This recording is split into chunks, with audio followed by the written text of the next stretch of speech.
బాగుండాలని హృదయపూర్వకంగా ప్రార్థన చేస్తూ వస్తున్నాం. ఈ కాల సంబంధు మనం పరిశుద్ధ గ్రంథంలో చూసినట్లయితే నెబుకద్నెజరు రాజు బంగారు ప్రతిమ ఒకటి చేయించి బబులోను దేశంలో తురాయి అన్నటువంటి మైదానంలో నిలవబెట్టించాడు. ఆ యొక్క బంగారు ప్రతిమ యొక్క దాని స్థితి ఎటువంటిదంటే 60 మూరలు ఎత్తు, 6 మూరల వెడలు. చూడండి ఎంత పెద్దదో. అంత పెద్ద బంగారు ప్రతిమ, బంగారంతో చేయబడిన ప్రతిమని తయారు చేయించాడు. అధిపతులు, సేనాధిపతులు, సంస్థానాధిపతులు, మంత్రులు, ఖజానాదారులు, ధర్మశాస్త్ర విధాయకులు, న్యాయాధిపతులు, సంస్థానములో ఆధిక్యం వహించిన వారందరినీ సమకూర్చుటకు రాజుకు నెబుకద్నెజరు నిలవబట్టించిన ప్రతిమ యొక్క ప్రతిష్టకు రప్పించుటకు దూతలను పంపించారు. సంస్థానంలో అనేక రకాలైనటువంటి పనివారు ఉన్నారు. ఈ ఎవరైతే మంత్రులు, సంస్థానాధిపతులు, సేనాధిపతులు, అధిపతులు, ఖజానాదారులు, ఖజానాను చూసేవాళ్ళు, ధర్మశాస్త్ర విధాయకులు, ధర్మశాస్త్రాన్ని గురించి విశదపరిచేవాళ్ళు, న్యాయాధిపతులు, న్యాయాలు తీర్చేవాళ్ళు, సంస్థానంలో ఆధిక్యం వహించినటువంటి వీరందరూ కూడా రాజ్యం అంతట్లో కూడా ఆధిక్యత కలిగినటువంటి వారు. అటువంటి వీరు, ఈ అధిపతులు, వీరందరూ కూడా ఆధిక్యత వహించినటువంటి వారుగా ఉన్నటువంటి వీరు నెబుకద్నెజరు నిలబెట్టించిన ప్రతిమ యొక్క ప్రతిష్టకు కూడి వచ్చి నెబుకద్నెజరు నిలబెట్టించిన ప్రతిమ ఎదుట నిలుచుండిరి. కనుక వీరందరూ కూడా నెబుకద్నెజరు నిలబెట్టించినటువంటి ప్రతిమకి సాగిల పడతా వచ్చారు. ప్రతిమ యొక్క ప్రతిష్ఠ చేశారు. మొట్టమొదటిగా వీళ్ళు ప్రతిష్ఠ చేస్తూ వచ్చారు. ఈ ప్రతిష్టకి అందరూ కూడి వచ్చి ఆ ప్రతిమ ఎదుట సాగిల పడుతూ వచ్చారు, నిలుచున్నారు.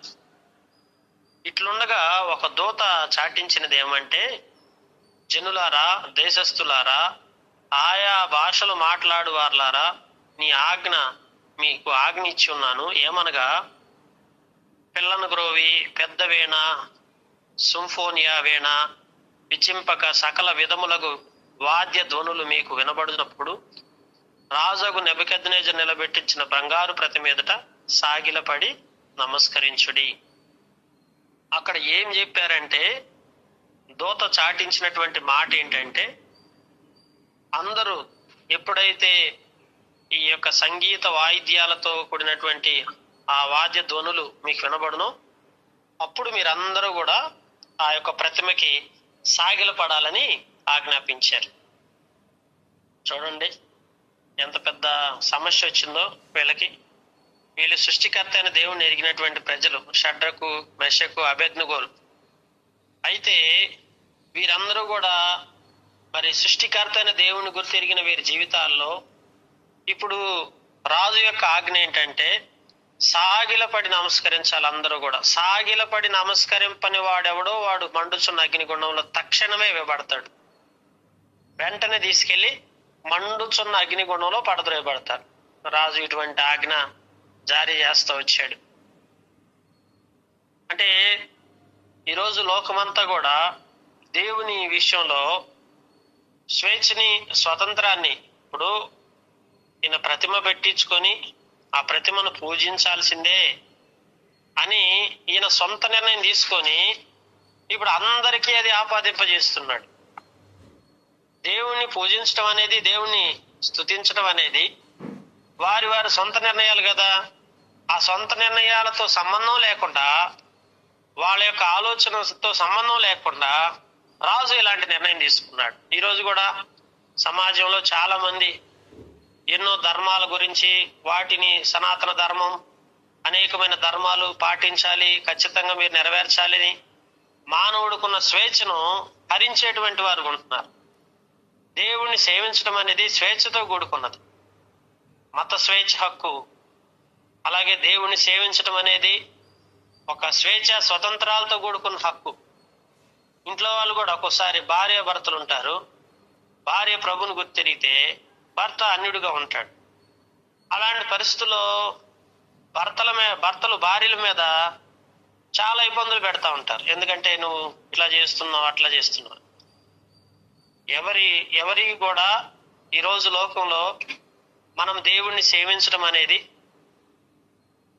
దేవుని యొక్క ఆలోచన బట్టి, దేవుని యొక్క చిత్తాన్ని మనం గుర్తెరిగి, దేవుని యొక్క గొప్పతనాన్ని తెలుసుకున్న వారు, సత్యవంతుడైన దేవుడు, సృష్టికర్త అయిన దేవుడు ఎవరో అని తెలుసుకున్న వారు మరలా ఎన్నటికీ ఏ ప్రతిమలకి సాగిలపడే అవకాశం లేదు. అందుకే మన జీవితంలో ఏ పరిస్థితులు వచ్చినా మళ్ళా ప్రతిమల ఎదుట పోయి సాగిలపడే వారిగా మనం ఉండకూడదు. ఎందుకంటే వాటి యొక్క స్థితి ఏంటో మనకు తెలుసు కాబట్టి. అవి ఎలాంటివి?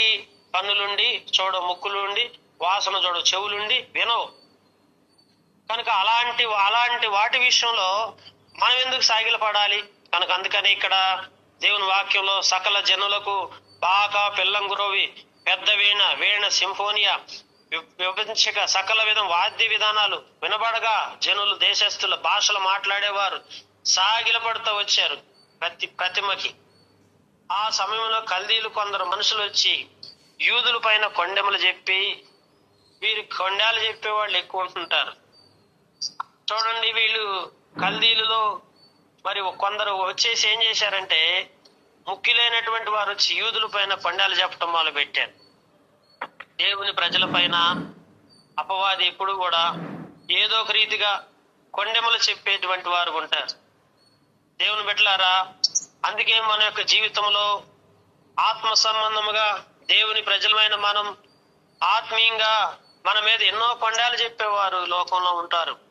కనుక మన భక్తిని శంకించేవారుగా, మన భక్తి జీవితం మీదే కొండెములు చెప్పేవారు ఎక్కువైపోతారు ఇప్పుడు.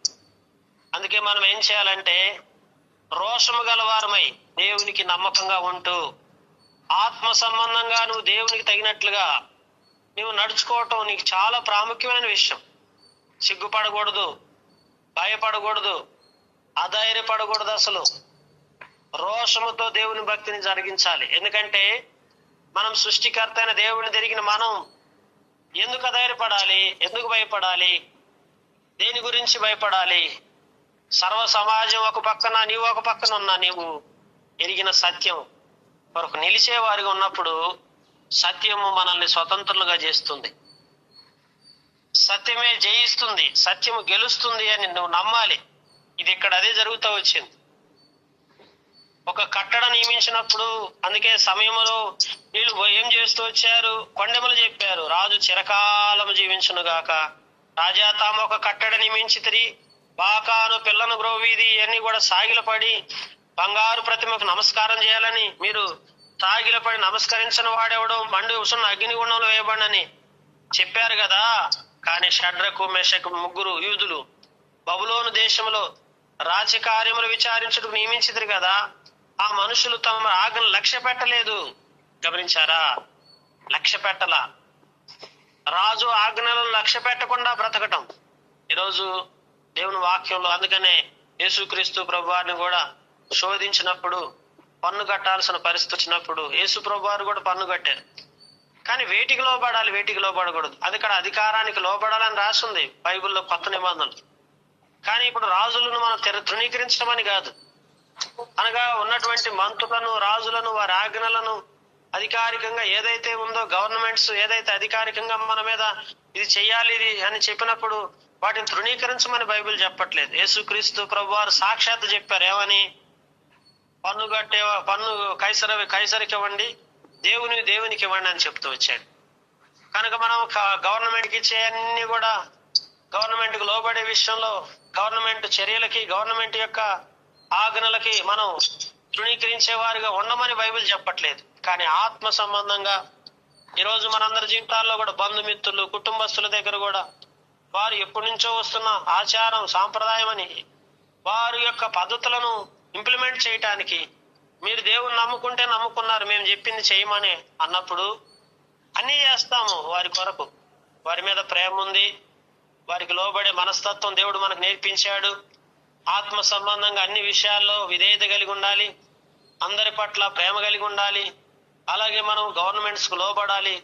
దైవత్వంలో ఇదంతా కూడా భాగమే. అయితే ఒకటే గమనించండి, దైవత్వంలో ఇవంతా భాగమే, కానీ భక్తి విషయంలోకి వచ్చేసరికి సృష్టికర్త అయిన దేవుని తప్ప మరి ఇంక వేటిని కూడా పూజించి ఆరాధించకుండా మనం రోషం కలిగి బ్రతికే విషయంలో మనము ఎవరినైనా ఎదిరించాలి, ఎవరితో అయినా మాట్లాడాలి. ఎంతవరకైనా మేము ఆ భక్తి విషయంలో మేము సర్దుబాటు అయ్యే విషయం లేదు అని చెప్పగలగాలి. అందుకే షడ్రకు మేషకు అబేద్నెగోలు ఇదే సంకేతాన్ని, ఇదే విషయాన్ని మనకు తెలియపరుస్తున్నారు. వాస్తవికంగా వారు ఆ సంస్థానంలో ఒక మంచి పొజిషన్ లో ఉన్నారు. అంటే వారిని దేవుడు వారిని ఆ స్థానంలో నిలబెట్టించాడు. అయితే ఇప్పుడు వారు విచారణకర్తలుగా ఉన్నటువంటి వారే మరి వారు రాజాజ్ఞకు లోబడకపోతే సమాజం ఏమవుతుందని ఆ రీతిగా వాళ్ళు నిందలు వేయటం మొదలుపెట్టారు. గమనిస్తే వీళ్ళు మాత్రం దేవునికి లోబడ్డారు. ఈ యొక్క విషయంలో మాత్రం మనం దేవుని చిత్తానికి లోబడాల్సిందే. దేవుని యొక్క మాటకు లోబడాలి. దేవుడు చెప్పిన ఆజ్ఞలకు లోబడాలి తప్ప రాజు ఆజ్ఞలకు లోబడే అవకాశం లేదు. కనుక అందుకే యేసుక్రీస్తు ప్రభువారు కూడా మరి ఆ దినాల్లో మరి పిలాతు తీర్పు తీరుస్తున్నప్పుడు నువ్వు రాజువా అంటే నీవన్నట్టు నేను రాజునే అని చెప్తూ వచ్చాడు. దేవుని బిడ్డలారా, యొక్క ఉదయకాల సంబంధం మనందరి జీవితాల్లో మిగతా ఏ విషయాల్లో అయినా సరే ఇతర మనుషులతో, బంధువుల దగ్గర, గవర్నమెంట్స్ దగ్గర, అన్ని విషయాల్లో వారు చెప్పిన వాటిని తృణీకరించొద్దు. కానీ ఒకే ఒక భక్తి విషయంలో, దైవత్వం విషయంలో మనం వేటికి భయపడకూడదు, జడేయకూడదు. ఏ విషయంలో కూడా వెనకంజ వేయకూడదు. భక్తిని చాటుకునే విషయంలో నేను సృష్టికర్తని దేవుణ్ణి ఎరిగి ఉన్నాను, దాని ప్రకారమే జీవిస్తానని చెప్పే ఆ సామర్థ్యం, ఆ రోషం మనలో ఎప్పుడు కలిగి జీవించినప్పుడు దేవుడు మనల్ని అన్యాయస్తుడు కాదు, మనల్ని విడిచిపెట్టడు.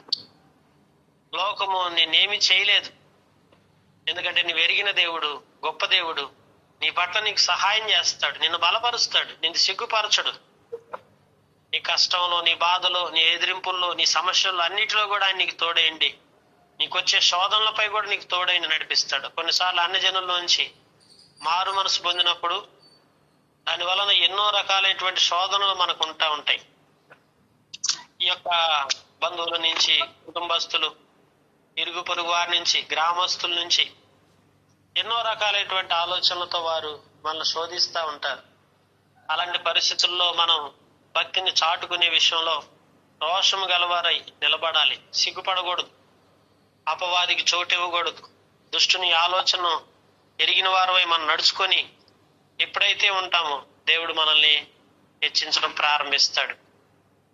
కనుక ఈ యొక్క ఉదయకాల సంబంధం దేవుని సన్నిధిలో ఆ రీతిగా మనందరం కూడా మరి ప్రభువుకు లోబడి జీవించుదాం. షడ్రకు మేషకు అబేద్నెగోలు వలె దేవుని యొక్క ఆజ్ఞలను పాటించే విషయంలో రోషం గలవారమై రాజులను సహా అవసరమైతే ఎదిరించగలిగే ఆ శక్తి సామర్థ్యాలు కలిగిన వ్యక్తులుగా ఈ లోకంలో మనం జీవించినప్పుడు దేవుడు మనకు తోడుగుండి అన్ని విషయాల్లో మనకు సహాయం చేస్తాడు.